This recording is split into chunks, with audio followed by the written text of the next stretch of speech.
വൈജയെ തട്ടിമാറ്റിക്കൊണ്ട് വൈജയുടെ കണ്ണുനീരിന് ഒരു വില പോലും കൽപ്പിക്കാത്ത എന്ന രീതിയിൽ ബാലചന്ദ്രൻ ആ സ്റ്റെപ്പുകൾ കയറി തൻ്റെ റൂമിലേക്ക് കയറി. റൂമിൽ കയറി വാതിലടച്ച് ലോക്കും ചെയ്ത് ആ റൂമിൽ തന്നെയിരുന്നു. വൈജ കുറേ സമയം അവിടെ കിടന്ന് കരഞ്ഞു. അകത്തെ ബഹളങ്ങളെല്ലാം കേട്ട് അവിടെ കിടന്നുകൊണ്ട് മുത്തശ്ശി ഒരുപാട് വട്ടം വിളിച്ചു. ഗംഗാധര, എന്താണവിടെ? എനിക്കൊന്ന് എണീറ്റ് വരാൻ പോലും പറ്റുന്നില്ലല്ലോ ഈശ്വര. എനിക്ക് കാലൊക്കെ ആകെ മരവിച്ചിരിക്കുകയാണ് ഗംഗാധര, ഒന്ന് എൻ്റെ അടുത്തേക്ക് വായോ. ഗംഗാധരൻ അവിടെ നിന്നുകൊണ്ട് മുത്തശ്ശിയോട് മറുപടി പറഞ്ഞു. അമ്മേ, ഒന്ന് നിൽക്ക്, ഞാനിതാ വരുന്നു, ഇവിടെ വേറെ പ്രശ്നങ്ങളൊന്നുമില്ല എന്ന് പറഞ്ഞുകൊണ്ട് ഗംഗാധരൻ വൈജയന്തിയുടെ അടുത്തേക്ക് വന്നു. വൈജയന്തിയെ സമാധാനിപ്പിച്ചുകൊണ്ട് ഗംഗാധരൻ്റെ ഭാര്യ കൂടെ തന്നെ ഇരിപ്പുണ്ടായിരുന്നു. ഗംഗാധരൻ വൈജയന്തിയോട് പറഞ്ഞു, വൈജയ്, നീ ഇത് പ്രതീക്ഷിക്കണമായിരുന്നു. അല്ലെങ്കിൽ തന്നെ നീ ഒരു മാപ്പ് പറഞ്ഞ് കാല് പിടിച്ചാൽ തീരാവുന്നതാണോ നീ കാട്ടിക്കൂട്ടിയതെല്ലാം? നിനക്കങ്ങനെ തോന്നുന്നുണ്ടോ വൈജയ്?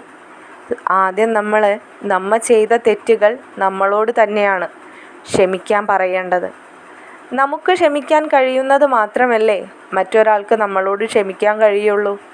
നീ അങ്ങനെ ഒന്ന് ചെയ്തു നോക്ക്. നിനക്ക് നിന്നോട് തന്നെ ക്ഷമയും പൊറുക്കാനുമുള്ള മനസ്സുണ്ടെങ്കിൽ കാലക്രമേണ ബാലചന്ദ്രനും അത് സാധിക്കും. ഗംഗേട്ട, ഞാൻ എല്ലാം സമ്മതിച്ചു തരുന്നു. ഞാൻ പറയുന്നതല്ലേ എല്ലാം ഞാൻ സമ്മതിക്കാമെന്ന്. ഒരു തെറ്റും ചെയ്യാത്ത ഒരു നല്ല സ്ത്രീയാണ് ഞാനെന്നൊന്നും ഞാൻ സമർത്ഥിക്കുന്നില്ല. എങ്കിലും തെറ്റ് ചെയ്ത് കാൽക്കൽ വീഴുമ്പോഴെങ്കിലും ഒരല്പമെങ്കിലും മനസാക്ഷി എന്നോട് കാണിച്ചുകൂടെ നിങ്ങൾക്കെല്ലാവർക്കും? വൈജയ്, ഇതിലിനി നമ്മൾക്കൊന്നും ചെയ്യാൻ കഴിയില്ല. ബാലചന്ദ്രൻ പറയുന്ന വാക്കിന് ഒരപ്പുറത്തേക്കോ ഇപ്പുറത്തേക്കോ അലീന ഇനി പ്രവർത്തിക്കില്ല വൈജയ്. അതെങ്കിലും നീ ഒന്ന് മനസ്സിലാക്ക്. നീ ജന്മം കൊടുത്ത അമ്മയാണെങ്കിലും അലീനയ്ക്ക് കർമ്മം കൊണ്ട് ബാലചന്ദ്രൻ അച്ഛനാണ്. ആ അച്ഛൻ്റെ വാക്കുകൾക്കാണ് അലീന വില കൊടുത്തിരിക്കുന്നത്. അതുകൊണ്ടാണല്ലോ ഒരു ദിവസം പോലും കണ്ടിട്ടില്ലാത്ത തൻ്റെ അച്ഛനാണെന്ന് പറഞ്ഞ് ഒരാളെ ബാലചന്ദ്രൻ ചൂണ്ടിക്കാണിക്കുകയും അയാളുടെ കൂടെ നീ പോകണമെന്നും കുറച്ച് ദിവസം അവരെ കൂടെ താമസിക്കണമെന്നും പറഞ്ഞപ്പോഴേക്കും ആ പെൺകുട്ടി ഇവിടെ നിന്നും ഇറങ്ങിപ്പോയത്. അതെങ്കിലും മനസ്സിലാക്കിയാൽ മതി ബാലചന്ദ്രന് എത്രത്തോളം വില കൽപ്പിക്കുന്നുണ്ട് അലീന എന്ന്. ഗംഗാധരൻ വൈജയിൽ നിന്നും മാറി അമ്മയുടെ റൂമിലേക്ക് നടന്നു. അമ്മയുടെ അടുത്ത് ചെന്നിരുന്നു.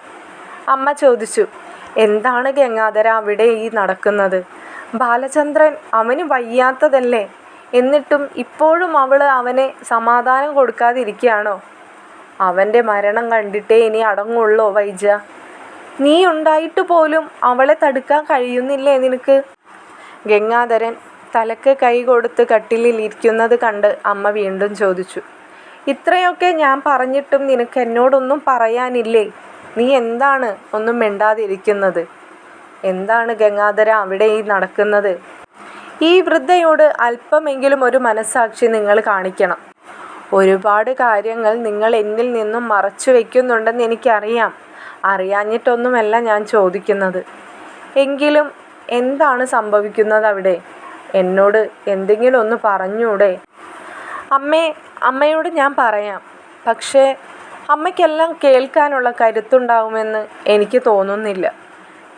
എങ്കിലും എന്താണ് അപ്പുറം നടക്കുന്നതെന്ന് ആലോചിച്ച് നീറിയിരിക്കുന്നതിനേക്കാളും എത്രയോ നല്ലതാണ് അപ്പുറം നടക്കുന്ന കാര്യങ്ങൾ അറിഞ്ഞിട്ട് അമ്മ ഇങ്ങനെ ഇരുന്ന് നീറുന്നത്. നിന്നോട് എത്ര വട്ടമായി ഗംഗാധര ഞാൻ ചോദിക്കുന്നു, അവിടെ എന്താണ് പ്രശ്നമെന്ന്? നിനക്ക് എന്നോട് പറഞ്ഞൂടെ? നിങ്ങളുടെ അമ്മയല്ലേ ഞാൻ. നിങ്ങൾക്ക് എന്നിൽ നിന്ന് എന്താണ് മറച്ചു വയ്ക്കാനുള്ളത്?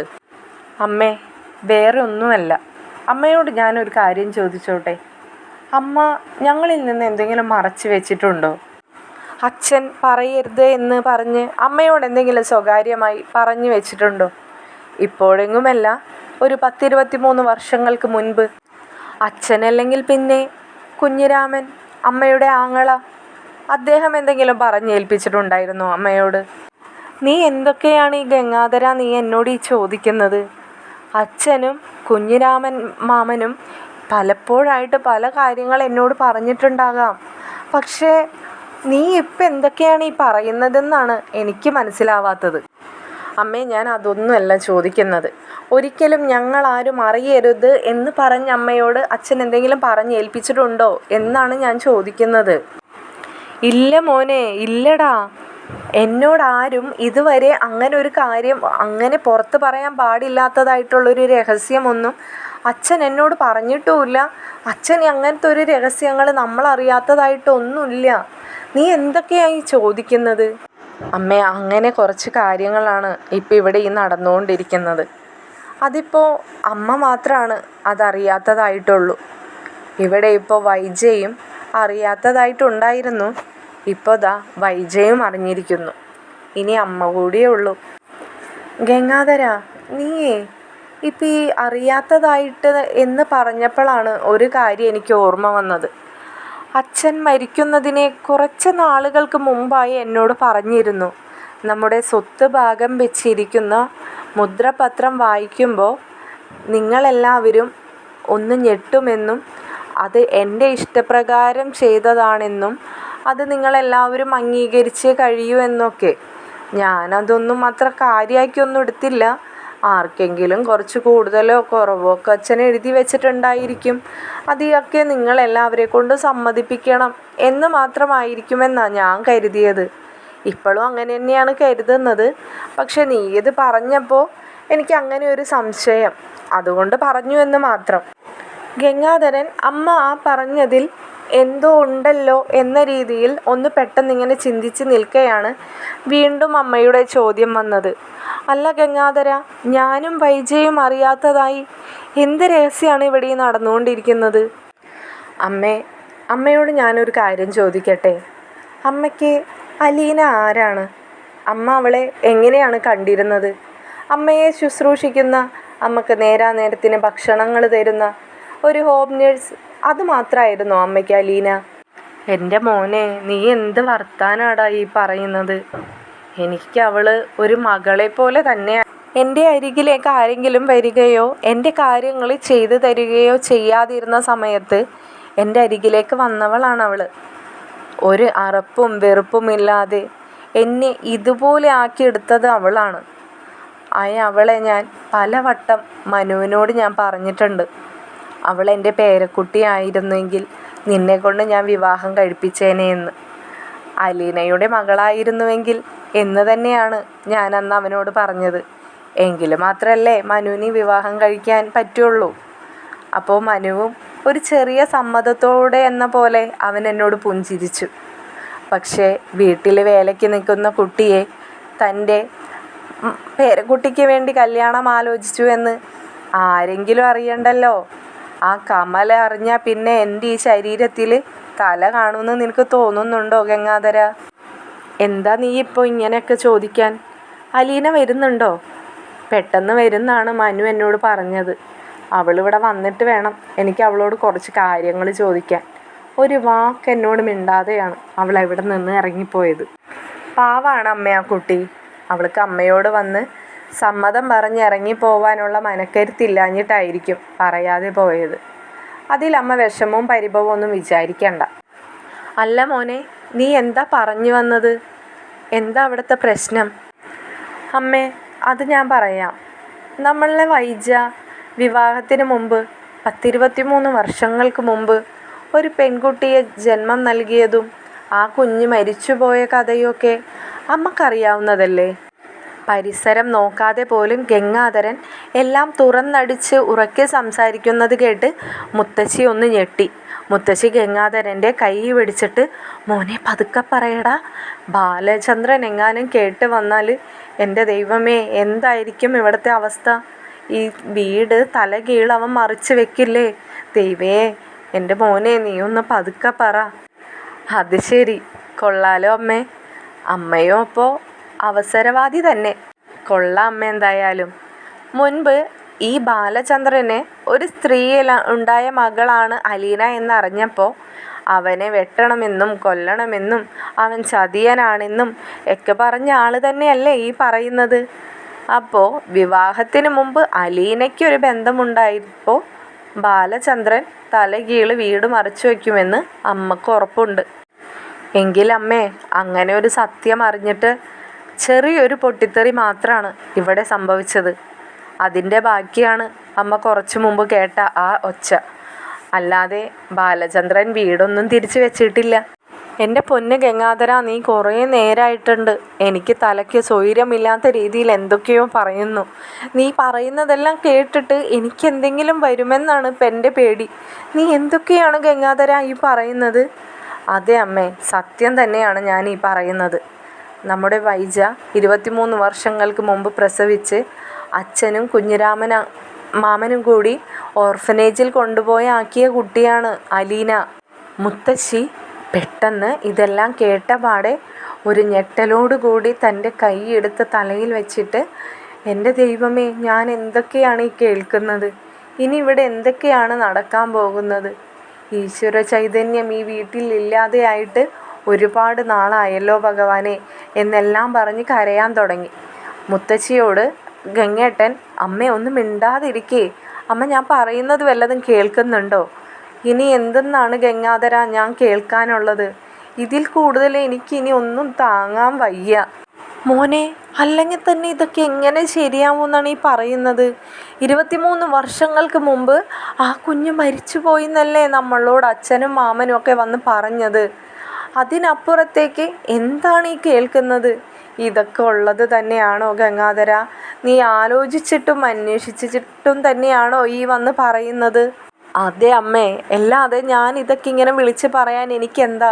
എന്തെങ്കിലും തലയ്ക്ക് ബുദ്ധിമുട്ടുള്ളതായിട്ട് അമ്മയ്ക്ക് തോന്നിയിട്ടുണ്ടോ? അല്ലെങ്കിൽ തന്നെ ഇതൊക്കെ ഞങ്ങളെല്ലാവരും അറിഞ്ഞിട്ട് മാസങ്ങളോളം കഴിഞ്ഞിരിക്കുന്നു. വൈജയന്തി ഇതിനൊക്കെ ഇങ്ങനെ പ്രതികരിക്കുമെന്നറിയാത്തത് കൊണ്ട് മാത്രമാണ് ഞങ്ങളെല്ലാവരും മിണ്ടാതെ ഇരിക്കുന്നത്. അല്ലാതെ ഇതൊന്നും കള്ളക്കഥയൊന്നുമല്ല. ബാലചന്ദ്രൻ ആദ്യമേ ഈ സത്യങ്ങൾ കണ്ടെത്തിയിരുന്നു. അത് കഴിഞ്ഞ് മനു അറിഞ്ഞു. മനുവിന് ശേഷം ഞങ്ങളെല്ലാവരും ഇതൊക്കെ അറിഞ്ഞതാണ്. എൻ്റെ മോനെ, ഇതെല്ലാം അറിഞ്ഞിരുന്നു കൊണ്ടാണോ അലീനയെ ബാലചന്ദ്രൻ തൻ്റെ മക്കളെക്കാളേറെ സ്നേഹിച്ചത്? അമ്മേ, അവളോട് പിന്നെ എങ്ങനെയാണ് അമ്മേ സ്നേഹിക്കാതിരിക്കുന്നത്? വൈജ ഉപേക്ഷിച്ച മകളാണ് അലീന. അതേപോലെ ചതിക്കപ്പെട്ട ഒരാൾ തന്നെയല്ലേ ബാലചന്ദ്രനും? ചതിക്കപ്പെട്ടവർ രണ്ടാളും ഒന്നായി. ചതിച്ചവൾ പുറത്തുമായി. അതാണ് ഇത്രയും നാൾ നമ്മളെല്ലാവരും കണ്ടുകൊണ്ടിരുന്നത്. ഇനി അമ്മ പറ, ബാലചന്ദ്രൻ വൈജയോട് കാണിച്ചിരുന്നതൊക്കെ ക്രൂരതയായിരുന്നോ? ഇതെല്ലാം അറിഞ്ഞിരുന്നു കൊണ്ട് അയാൾ കാണിച്ചത് എന്തൊക്കെയായിരുന്നുവെന്ന് അമ്മ എപ്പോഴെങ്കിലും ഒന്ന് ചിന്തിച്ചു നോക്കിയിട്ടുണ്ടോ? അയാൾ എന്തെങ്കിലും ചെയ്തിരുന്നോ അമ്മേ? പാവം മനുഷ്യൻ. ഇതെല്ലാം കേട്ടിട്ടാണ് അന്ന് ആ അറ്റാക്ക് ഉണ്ടായതും ഹോസ്പിറ്റലിൽ അഡ്മിറ്റായത്. എന്നിട്ട് പോലും ഈ വൈജ എന്തൊക്കെയാണ് ഇവിടെ കാട്ടിക്കൂട്ടിയതെന്ന് അമ്മയോട് ഞാൻ പറഞ്ഞു തരേണ്ട ആവശ്യമില്ലല്ലോ. എല്ലാം കണ്ടും കേട്ടും കിടന്ന ആൾ തന്നെയല്ലേ അമ്മ. ആ കൂട്ടത്തിൽ അമ്മ അലീനയെക്കുറിച്ചും കൂടി ഒന്ന് ആലോചിക്കണം. അമ്മയുടെയും അമ്മയുടെ സ്വന്തക്കാരുടെയും സ്നേഹം അനുഭവിക്കാൻ വന്ന ഒരു പെൺകുട്ടി, അമ്മയിൽ നിന്നും സഹോദരങ്ങളിൽ നിന്നും ക്രൂരമായ പീഡനം, സഹോദരനിൽ നിന്നും സഹോദരന്മാരിൽ നിന്നും അങ്ങനെ വേണം പറയാൻ, സഹോദരന്മാരിൽ നിന്നും ശാരീരിക പീഡനം. എന്തൊക്കെയായിരുന്നു ആ കുട്ടി ഇവിടെ കിടന്ന് അനുഭവിച്ചത്? അമ്മയ്ക്ക് വല്ലതും അറിയോ? അല്ല മോനെ, അപ്പം ഈ അലീനയ്ക്ക് അറിയാമായിരുന്നോ അവൾ ഇവിടുത്തെ കുട്ടിയാണെന്നും വൈജയന്തി അവളുടെ അമ്മയാണെന്നും എല്ലാം? അറിയാതെ പിന്നെ വെറുതെ ആണോ അവൾ ഈ വീട്ടിൽ വന്ന് വൈജയുടെ കാൽക്കൽ ഇങ്ങനെ അടിമയെ പോലെ കിടന്നത്? അവൾക്ക് എന്താ അമ്മേ ഇത്രയ്ക്ക് ബുദ്ധിയില്ലാന്ന് അമ്മയ്ക്ക് എപ്പോഴെങ്കിലും അവളെ കണ്ടിട്ട് തോന്നിയിട്ടുണ്ടോ? അവളുടെ കുടുംബമായിട്ടും അവളുടെ അച്ഛനും അമ്മയുമായിട്ട് കണ്ടതുകൊണ്ട് മാത്രമാണ് ഇത്രയൊക്കെ സഹിച്ചിട്ടും ആ പെൺകുട്ടി ഇവിടെ നിന്ന് പോയത്. ഇപ്പോൾ വൈജ ആ കുട്ടിക്ക് പോയിസൺ കൊടുത്ത് ഹോസ്പിറ്റലായിട്ട് അത് ദൈവഭാഗ്യം കൊണ്ടാണ് ആ കുട്ടി അതിൽ നിന്ന് റിക്കവറായി വന്നത്. എന്നിട്ടും തിരിച്ചിവിടേക്ക് വരാനുള്ള മനസ്സ് കാണിച്ചില്ലേ? അത് ജീവിതം അടുത്തിട്ടൊന്നുമല്ല അമ്മ ആ കുട്ടി വന്നത്. അവളുടെ അമ്മയുടെയും അവളുടെ കൂടപ്പിറപ്പുകളുടെയും കൂടെയുള്ള ജീവിതം, അത് ഒരു ദിവസമെങ്കിൽ ഒരു ദിവസം അത് അനുഭവിക്കാൻ വേണ്ടിയിട്ടാണ്. അവൾ എത്ര വട്ടം വൈജയുടെ കാൽക്കൽ വീണ് പറഞ്ഞിട്ടുണ്ട്, രോഹിത്തിൻ്റെ നടപടികൾ ശരിയല്ലെന്നും ബബിതയുടെ പോക്കുവരവുകൾ ശരിയല്ലെന്നുമെല്ലാം. വൈജ ഇത് വല്ലതും എപ്പോഴെങ്കിലും വില വെച്ചിട്ടുണ്ടായിരുന്നോ? അവൾ വന്ന് കയറിയ ആ ദിവസം മുതൽ അമ്മ ഒന്ന് ചിന്തിച്ച് നോക്കിയാൽ മനസ്സിലാകും അവളിവിടെ എങ്ങനെയായിരുന്നുവെന്ന്. നല്ലൊരു പേരക്കുട്ടിയായിട്ടും നല്ലൊരു മകളായിട്ടും നല്ലൊരു സഹോദരിയായിട്ടും അല്ലേ അവൾ എല്ലാവരോടും പെരുമാറിയിട്ടുള്ളൂ. ഞാനിതൊന്നും എടുത്തു പറഞ്ഞു തരേണ്ട കാര്യമില്ലല്ലോ. ഇവിടെ നിന്നുകൊണ്ട് അമ്മ എല്ലാം കണ്ടും കേട്ടും തന്നെയല്ലേ നിന്നതും ഇവിടെ കഴിഞ്ഞുകൂടി പോയതും. മുത്തശ്ശി ഒന്നും കേൾക്കാത്ത പോലെ തരിച്ചിരിക്കുകയായിരുന്നു. എന്നാൽ എല്ലാം കേൾക്കുന്നുണ്ട് താനും. കണ്ണിൽ നിന്നും കണ്ണുനീർ ഒഴുകിക്കൊണ്ടിരിക്കുന്നുണ്ട് മുത്തശ്ശിക്ക്. അലീന ഇവിടെ ഉണ്ടായിരുന്ന സമയത്ത് താൻ പോലും ആ കുട്ടിയെ സംശയിച്ചു പോയല്ലോ എന്നാലോചിച്ചിട്ട്. കള്ളിയായി ചിത്രീകരിച്ചും വളരെ മോശം സ്ത്രീയായി ചിത്രീകരിച്ചും ആ പെൺകുട്ടിയെ ഒരുപാട് വട്ടം വൈജ കളിയാക്കിയിട്ടുണ്ട്. അതെല്ലാം ഓർക്കും തോറും മുത്തശ്ശിക്ക് കണ്ണിൽ നിന്നും കണ്ണുനീർ ചുട്ടുപൊള്ളിക്കൊണ്ടേയിരുന്നു. എന്തായാലും അമ്മയെല്ലാം അറിഞ്ഞു കഴിഞ്ഞല്ലോ. എനിക്കും ഒരു സമാധാനമുണ്ട് ഇപ്പോൾ. എനിക്ക് ഒരഭിപ്രായം ചോദിക്കാനും ഞാനിനി എന്താണ് ചെയ്യേണ്ടതെന്നറിയാനും എല്ലാം എനിക്കിപ്പോൾ അമ്മയോട് ചോദിക്കാമല്ലോ. അമ്മയെങ്കിലും എനിക്കൊന്ന് പറഞ്ഞതാ ഇനി ഞാൻ എന്താണ് ചെയ്യേണ്ടതെന്ന്. വൈജ അവിടെ കിടന്ന് നിലവിളിച്ചു കൊണ്ടിരിക്കുകയാണ്. അവളുടെ മകളെ ഇനിയെങ്കിലും അവൾക്ക് വിട്ടുകൊടുക്കാൻ പറഞ്ഞ്. അവൾ പറയുന്നതിലും സത്യമില്ലേ അമ്മേ? അന്ന് എല്ലാവരും കൂടി, ഈ ഞാനടക്കമുള്ളവരെല്ലാവരും കൂടി സ്വന്തം കുടുംബമഹിമ നിലനിർത്തി കൊണ്ടുപോകണമെന്നും പേരുദോഷം എന്നും പറഞ്ഞുകൊണ്ട് അവളുടെ കുഞ്ഞിനെ ഓർഫനേജിലാക്കുകയും അവളെ കൊണ്ട് മറ്റൊരു വിവാഹം കഴിപ്പിക്കുകയും ചെയ്തു. എന്നിട്ടിപ്പോൾ എന്താ അമ്മയുണ്ടായത്? ഇപ്പോൾ എത്ര നാളായി ഒരു സ്വസ്ഥതയും സമാധാനവും ഇല്ലാതെ ഇങ്ങനെ കഴിഞ്ഞുകൂടി പോകുന്നു. ഇപ്പോൾ എല്ലാവരും പറയുന്നത് സത്യമാണെന്ന് നമുക്ക് മനസ്സിലായില്ലേ? ഒരു കാലത്തും ഒന്നും നമുക്ക് മൂടി വയ്ക്കാൻ കഴിയില്ലെന്ന്. ഞാൻ എന്ത് മറുപടിയാണമ്മേ വൈജയ്ക്ക് കൊടുക്കേണ്ടത്? ബാലചന്ദ്രനും എനിക്ക് മുഖം പോലും തരുന്നില്ല. അയാളുടെ റൂമിൽ കയറി വാതിലടച്ചിരിക്കുകയാണ്. ഞാൻ എന്താണ് ചെന്ന് ചോദിക്കേണ്ടത് എന്ന് പോലും എനിക്കറിയുന്നില്ല. അലീനയെ ആർക്കാണ് ഞാൻ കൊടുക്കേണ്ടത്? വൈജയ്ക്കോ ബാലചന്ദ്രനോ? വൈജ അവൾക്ക് വേണമെന്ന് പറഞ്ഞ് വാശി പിടിച്ചുകൊണ്ടിരിക്കുന്നു. ബാലചന്ദ്രൻ്റെ മകളായി അലീനയും.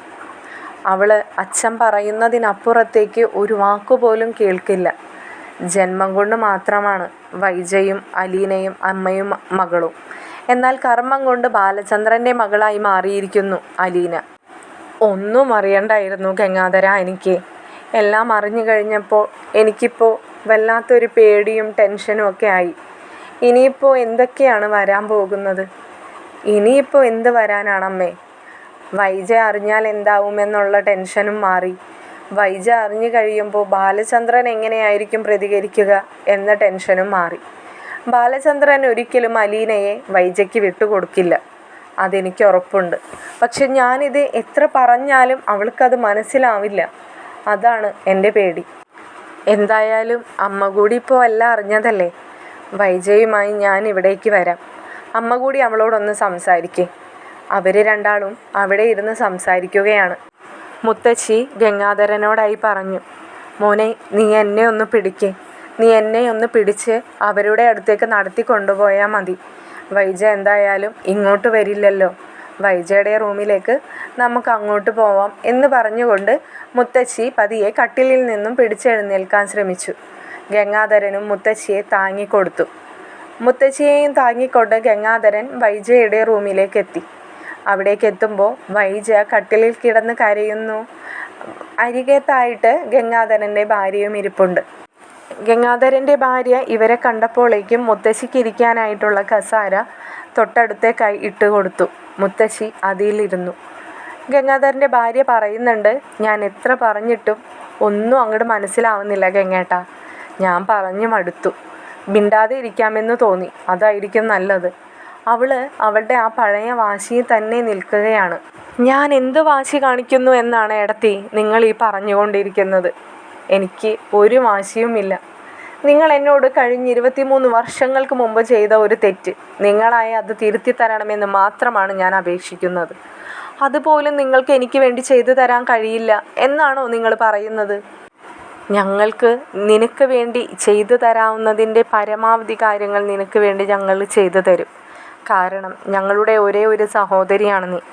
എന്നാൽ ഇവിടെ അലീനയുടെ കാര്യം, അതിൽ ഞങ്ങൾക്ക് ഇടപെടുന്നതിലൊരു പരിധിയുണ്ട് വൈജയ്. ഒന്നാമത്തെ കാര്യം, അവൾ പ്രായപൂർത്തിയായ ഒരു പെൺകുട്ടിയാണ്.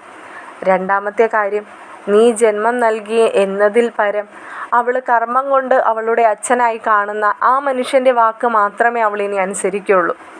അതിനെ എങ്ങനെയാണ് ഞങ്ങൾ തല്ലിക്കെടുത്തേണ്ടത്? വൈജ എന്തോ മനസ്സിൽ കരുതി എന്ന പോലെ വൈജ അവിടെ നിന്നും പെട്ടെന്ന് എഴുന്നേറ്റിരുന്നു, കണ്ണുകളൊക്കെ തുടച്ച്. വൈജ ചോദിച്ചു, എനിക്ക് ലീഗലി മുന്നോട്ട് പോകാൻ എന്തെങ്കിലും തടസ്സമുണ്ടോ ഗംഗേട്ട ഇതിന്? വൈജയുടെ ചോദ്യം കേട്ട് ഗംഗേട്ടനും ഭാര്യയും പരസ്പരം മുഖത്തോട് മുഖം നോക്കി. ഇവളെന്തൊക്കെയാണ് ഈ പറയുന്നതെന്ന്.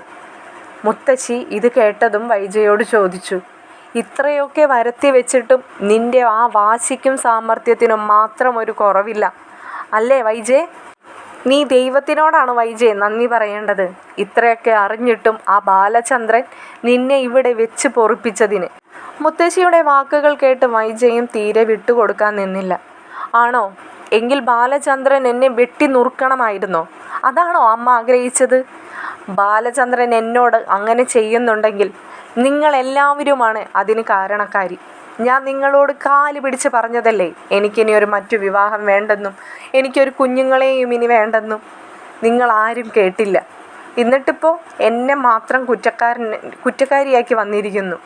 എല്ലാം അവസാനിച്ചെടുത്ത് നിന്നും അച്ഛൻ തിരിച്ച് അലീനെ എൻ്റെ കൺമുമ്പിലേക്ക് ഇട്ട് തന്നു, ഒരു ശത്രുവായിട്ട് അല്ലേ?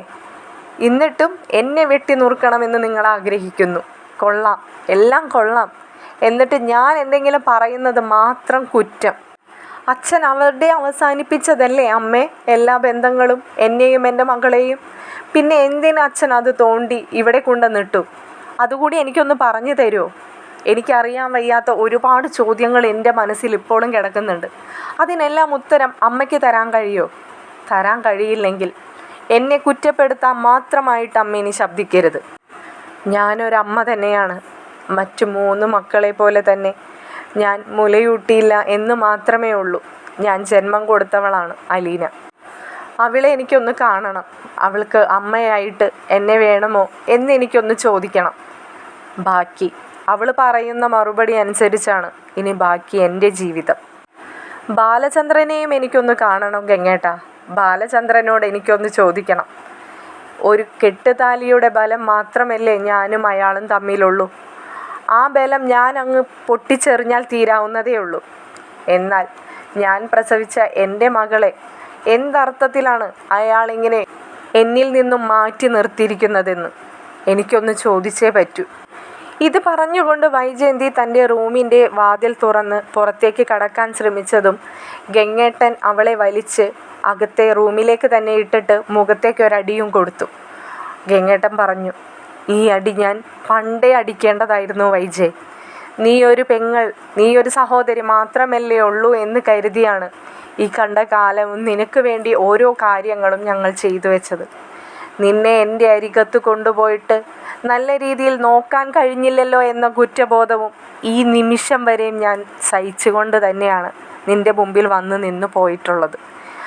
നിനക്ക് നല്ലൊരു ജീവിതവും 2-3 കുഞ്ഞുങ്ങളുമായപ്പോൾ എല്ലാ വേദനയും ഞാൻ മറന്നതാണ്.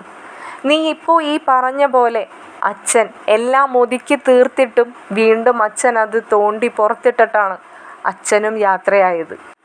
നീയിപ്പോൾ പറഞ്ഞില്ലേ നിൻ്റെ കഴുത്തിൽ കിടക്കുന്ന താലിയുടെ ബന്ധം മാത്രമല്ലേ ബാലചന്ദ്രനുമായിട്ടുള്ളൂ എന്ന്.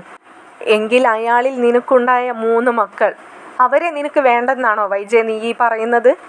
ഒരു മകൾക്ക് വേണ്ടി നീ നിയമ പോരാട്ടം ആടുമ്പോൾ മറ്റു 3 മക്കളെ നിനക്ക് ചിലപ്പോൾ നഷ്ടപ്പെട്ടേക്കാം. എന്നാൽ നേരെ മറിച്ചും സംഭവിക്കാം വൈജയ്. നീയൊന്ന് ക്ഷമിച്ച്, നീയൊന്ന് എല്ലാ കാര്യത്തിലും ഞങ്ങളെല്ലാവരും പറയുന്നത് അംഗീകരിച്ച് നിന്നാൽ നിനക്കും നിൻ്റെ ഭർത്താവിനും 4 മക്കൾക്കുമൊപ്പം സന്തോഷകരമായിട്ടുള്ളൊരു ജീവിതം മുന്നോട്ട് കൊണ്ടുപോകാം. ബാലചന്ദ്രനോട് നമുക്ക് സംസാരിക്കാം വൈജയ്.